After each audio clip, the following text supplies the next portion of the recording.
দৌলত খান বোরহানউদ্দিনের জনসাধারণের মাঝে তীব্র প্রতিক্রিয়া। পিআর পদ্ধতি ইসলাম ও দেশের নিরাপত্তার জন্য হুমকি। পিআর নির্বাচন মানেই পরাজয়ের আগে আত্মসমর্পণ। এই পদ্ধতিকে ক্ষমতা লাভের সিঁড়ি বানানো যাবে না। আসন্ন নির্বাচনে যারা একটা আসন ও নিশ্চিতভাবে জিততে পারবে না, তারাই পিআর পদ্ধতি টেকনিকের ষড়যন্ত্রে মেতে উঠেছে। দাবির আড়ালে লুকানো আছে ৭১-এর পরাজিত শক্তির নতুন ষড়যন্ত্র। গণতন্ত্রকে ধরে রাখতে জনগণ সরাসরি ভোটের মাধ্যমে জনপ্রতিনিধি নির্বাচনের পদ্ধতি চাই। সাধারণ মানুষ মনে করেন পিআর পদ্ধতিতে আওয়ামী লীগের পুনর্বাসনের চেষ্টার অংশ।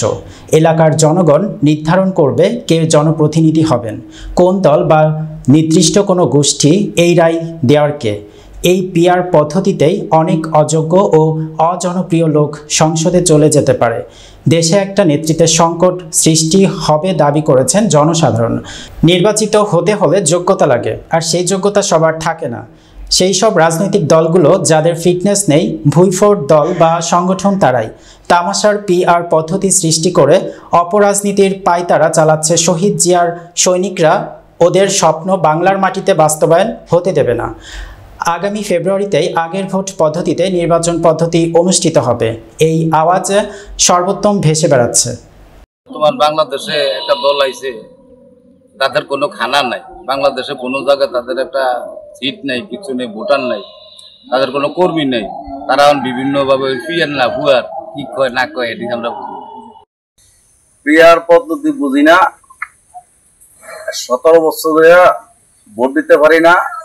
সামনে নির্বাচন আসতেছে, ধানের শেষে ভোট দিয়া হরিজনকে জয়যুক্ত করব। আমার ভোট আমি দিব, আমি কোনো পিআর পদ্ধতি বুঝি না, এগুলি আমি জানিও না, বুঝিও না। আমার ভোট আমি দিব।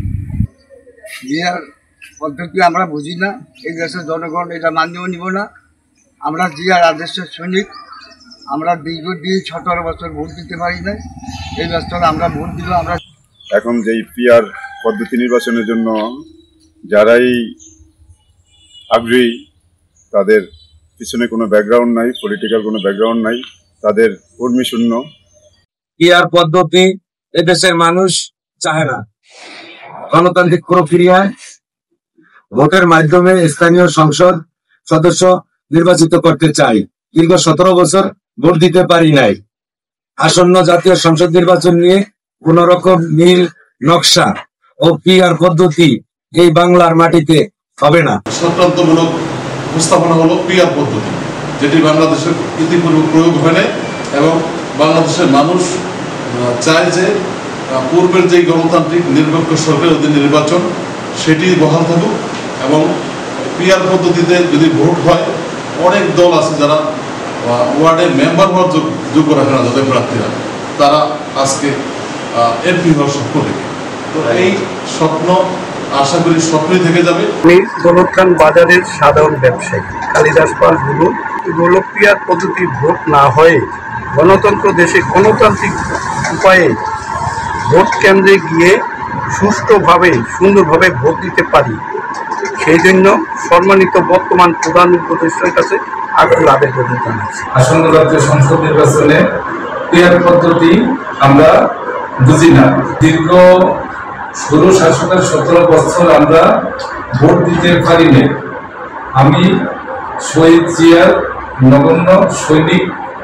গণতান্ত্রিক উপায়ে আসন্ন জাতীয় সংসদ নির্বাচনে ধানের শীষে ভোট দিয়ে আলহাজ হাফিজুদ্দিনকে আমরা বিজয়ী করব এবং তারেক জিয়ার হাতকে শক্তিশালী করব। 2014, 2018 এবং 2024 সালের নির্বাচনে বাংলাদেশের সাধারণ মানুষ ভোটাররা তাদের প্রার্থী নির্বাচন করতে পারেনি। এবার একটা স্বচ্ছ নির্বাচন হবে আমরা আশা করি। সেই নির্বাচনকে প্রশ্নবিদ্ধ করার জন্য এবং বিলম্বিত করার জন্য এই পিআর পদ্ধতির আবিষ্কার হয়েছে। আমরা তীব্র নিন্দা জানাই।